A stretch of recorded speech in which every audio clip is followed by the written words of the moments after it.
एक बार की बात है, एक गांव में सोना नाम की एक लड़की रहती थी। उसके दाढ़ी और मूछ बस थी। वह बहुत परेशान रहती और सारा दिन घूंघट करके रखती। उसकी माँ उसके लिए शेविंग क्रीम ले आती और मेकअप का सामान ले आती है, जिससे कि वह अपना मुंह ना ढके और लोगों के सामने ऐसे ही जा सके। अब से वह ऐसा ही करती, हर रोज शेविंग करती और उसके बाद मेकअप लगा लेती थी। एक दिन लड़के वाले उसको देखने के लिए आ जाते हैं। वह लगती तो वैसे खूबसूरत थी और वह ऐसे ही उनके सामने आती है तो वह उसकी सास कहती है, मेकअप तो थोड़ा ज़्यादा हो गया है लेकिन नए नक्श बहुत सुंदर हैं, मुझे आपकी बेटी पसंद है। उसकी शादी कर दी जाती है और वह ऐसे ही मेकअप लगाती है। आस पड़ोस की औरतें सभी बोलती कि यह इतना मेकअप क्यों लगाती है, ऐसे तो हीरोइनें भी नहीं लगाती हैं। तो वह अपने बेटे से कहती है कि ये क्या मेकअप थोप के रखती है। तो उसका बेटा कहता है, आपको ही मॉडर्न बहू लानी थी। वह हर रोज़ रात को बाथरूम में जाती, शेविंग करती और मेकअप लगा लेती थी। उसकी ननद को उस पर शक हो जाता है और वह अपनी माँ से भी इस बारे में कहती है। वह भी उसको शक की नज़रों से देखने लगती है और दोनों उसके पीछे ही पड़ जाती हैं। लेकिन वह भी बहुत चालाक थी, उनके सामने सच नहीं आने देती है। एक दिन ननंद भाभी दोनों मार्केट में जाते हैं और वह पर बारिश होने लगती है।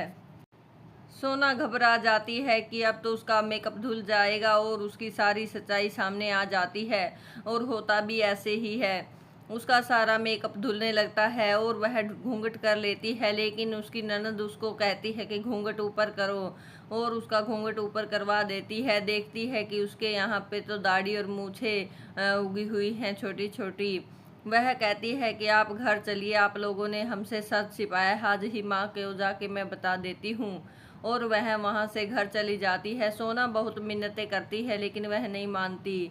उसकी सास कहती है कि ये मर्दाना चेहरे के साथ हम नहीं रहेंगे, इसको अपने घर भेज दे बेटा।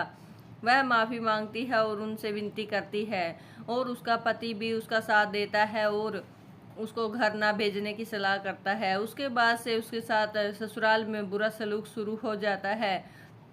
उसकी ननद तो उसके जैसे पीछे ही पड़ गई थी, उसका जीना हराम कर देती है। एक दिन वह कहती है कि इसके भी दाढ़ी मूछ उग जाए और जैसे भगवान सुन ही रहे थे, अगले दिन उसके दाढ़ी मूछ आ जाती है।